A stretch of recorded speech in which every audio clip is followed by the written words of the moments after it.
মুনতাসির ফাহাদকে হত্যা করে এসেছেন তিনি।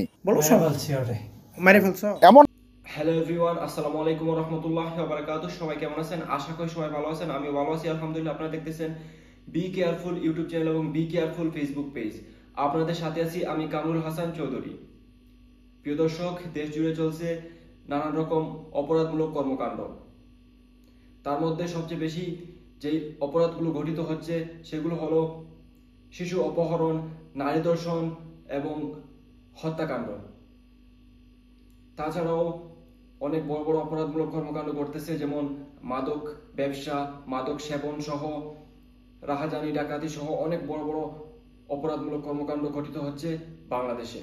এবং আমরা জানি প্রতিটা অপরাধের পিছনে একটা কারণ থাকে, একটা মোটিভ থাকে। কিন্তু বর্তমানে বাংলাদেশে যেই পরিমাণে অপরাধ বেড়ে উঠেছে, মনে হচ্ছে কারণ ছাড়াই অপরাধগুলো ঘটিত হচ্ছে। সামান্য কথা কাটাকাটি নিয়ে বিনা কারণেই কেউ কাউকে হত্যা করে ফেলতেছে। আর এইরকম অপরাধগুলোকে দমন করার জন্য আমি মনে করি আমাদের দেশে প্রশাসনকে আরো জাগ্রত হওয়া উচিত এবং আমাদের সমাজের প্রতিটা মানুষকে জাগ্রত হওয়া উচিত, সাবধান থাকা উচিত, সতর্ক থাকা উচিত এবং সব সময় চোখ কান খোলা রাখা উচিত এবং প্রতিটা পদক্ষেপ নিতে সতর্ক থাকতে হবে, সাবধান থাকতে হবে এবং সতর্কতার সাথে প্রতিটা পদক্ষেপ নিতে হবে। প্রিয় দর্শক, গত বৃহস্পতিবারে এমনই একটি হৃদয় বিদারক ঘটনা ঘটে গিয়েছে। হঠাৎ করে রাতে থানায় হাজির এক যুবক, হাতে রক্তমাখা চাইনিজ কুড়াল। এমন দৃশ্য দেখে হতভম্ব কর্মরত পুলিশ সদস্যরা দ্রুত তার হাত থেকে অস্ত্র সরিয়ে জানতে চান ঘটনার কারণ। যেমন ভাবে যুবক নিজ হাতে তার বন্ধুকে হত্যার কথা জানান, ঘটনাটি শুনে গা শিউরে ওঠে পুলিশ সদস্যদেরও। গত বৃহস্পতিবারে ময়মনসিংহের ত্রিশালে এই ঘটনায় চাঞ্চল্য সৃষ্টি হয়েছে এলাকা জুড়ে। তবে হত্যার কারণ সম্পর্কে নিশ্চিত নন পুলিশ। গত বৃহস্পতিবার রাতে একটি চাইনিজ কুড়াল হাতে নিয়ে ত্রিশাল থানায় প্রবেশ করে এক যুবক, তার নাম ওহিদুল ইসলাম অনিক। ডিউটি অফিসারের রুমে প্রবেশ করে জানান তার বন্ধু মুনতাসির ফাহাদকে হত্যা করে এসেছেন তিনি। এমন আচরণে হতভম্ব হয়ে যান থানায় কর্মরত পুলিশ সদস্যরা। রক্তাক্ত কোরাল সহ হাতে নিয়ে সে ডিউটি অফিসারের রুমে এসে বলে, স্যার আমাকে অ্যারেস্ট করেন, আমি একজনকে খুন করে আসছি। কোথায়? নজরুল একাডেমির মাঠে পাশে। জানা যায় অনিক ও ফাহাদ বাল্যবন্ধু, একসাথে চলাফেরা এবং বেড়ে ওঠা তাদের। যেই স্কুল মাঠে খেলাধুলা করে একসাথে বড় হয়েছেন, সেই স্কুল মাঠেই কুড়াল দিয়ে কুপিয়ে নিজের বন্ধুকে হত্যা করে অনিক। মারছি, সে নিজে স্বীকার করছে যে আমি তাকে এই চাপাতি দিয়ে কুবাইয়া মাইরা রেখে আইছি। এটা তো আর কোনো সাক্ষী প্রমাণের কোনো ইয়াই রাখে নাই। সরাসরি একজন হত্যা কইরা সে থানায় গিয়া বলতেছে যে আমি হত্যা করে আসছি, আমাকে অ্যারেস্ট করেন। এর আমি সর্বোচ্চ শাস্তি দাবি করছি, ফাঁসি চাই। সব ঠিক থাকলে 7 ডিসেম্বর নিজের ছেলেকে মালয়েশিয়া ফেরার বিমানে উঠিয়ে দিতেন বাবা।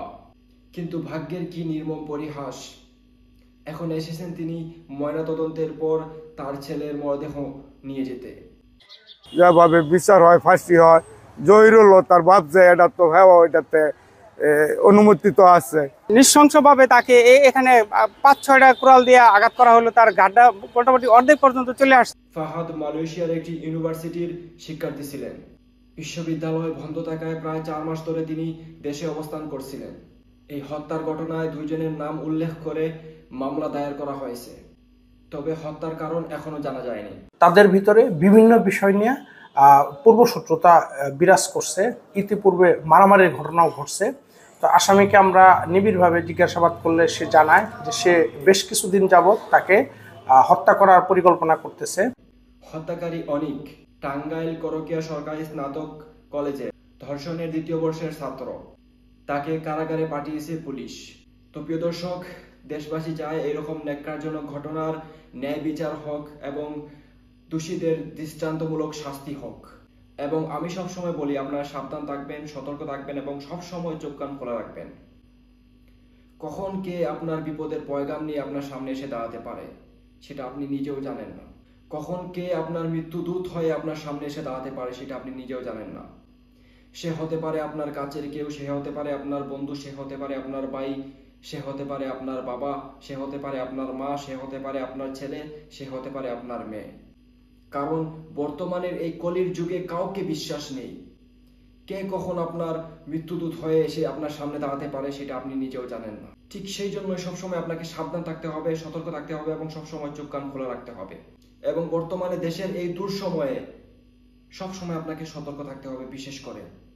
এবং এই সময়ে কারোর সাথে দুশ্মনী বাড়ানো যাবে না, সেটা হোক সামান্য দুশ্মনী বা অনেক বড়। কারোর সাথে এই সময়ে দুশ্মনী বাড়ানো যাবে না, কারণ বর্তমান সময়ে দেশের মানুষের মস্তিষ্ক আর সুস্থ নেই। আসলে বর্তমান সময়ে মানুষ বুঝতেও পারতেছে না সে কি করতেছে।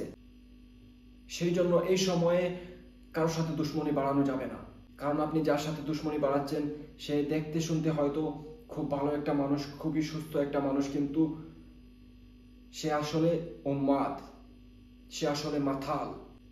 সে কখন আপনার কি ক্ষতি করে বসতে পারে আপনি নিজেও জানেন না।